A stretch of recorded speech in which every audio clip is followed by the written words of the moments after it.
தென் மாவட்டங்களில் ஏற்பட்ட வெள்ளத்தால் தேங்கிய நீர் வடியத் தொடங்கிய நிலையில் வெள்ளம் பாதித்த பகுதிகளை மத்திய குழு ஆய்வு செய்தது. வெள்ளம் வடிந்த போதும் வடியாத துயராக உருவெடுத்திருக்கின்றன பாதிப்புகள்.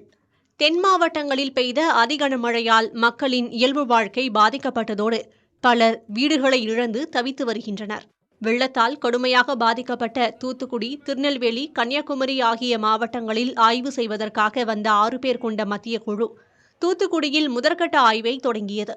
முன்னதாக மாநகராட்சி அலுவலகத்தில் நடைபெற்ற அதிகாரிகளுடனான கலந்தாலோசனை கூட்டத்தில் பங்கேற்ற மத்திய குழுவினர் state bank colony, Muthammal colony, Adiparasakthi Nagar உள்ளிட்ட பகுதிகளை படகில் சென்று ஆய்வு செய்தனர்.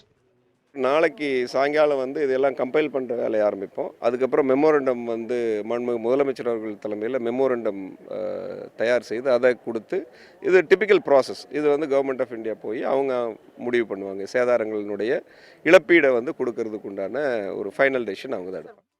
தூத்துக்குடி, திருநெல்வேலி மாவட்டங்களில் மட்டுமே வெள்ள பாதிப்புகள் 5000 கோடியாக இருக்கலாம் என தெரிவித்த நகராட்சி நிர்வாக கூடுதல் ஆணையர், மத்திய குழு நடத்தக்கூடிய 2 நாள் ஆய்வில் விவசாய நிலங்கள், மீனவ படகுகளின் சேதாரம் மற்றும் உயிர் பலி ஆகியவற்றின் சேதாரங்கள் குறித்து கணக்கெடுக்கப்படும் என தெரிவித்தார்.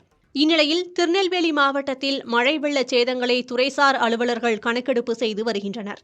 அரசின் வெள்ள சேத கணக்கெடுப்பு பணிக்கு பொதுமக்கள் ஒத்துழைப்பு வழங்கிட வேண்டும் என மாவட்ட ஆட்சியர் கார்த்திகேயன் கேட்டுக் கொண்டுள்ளார்.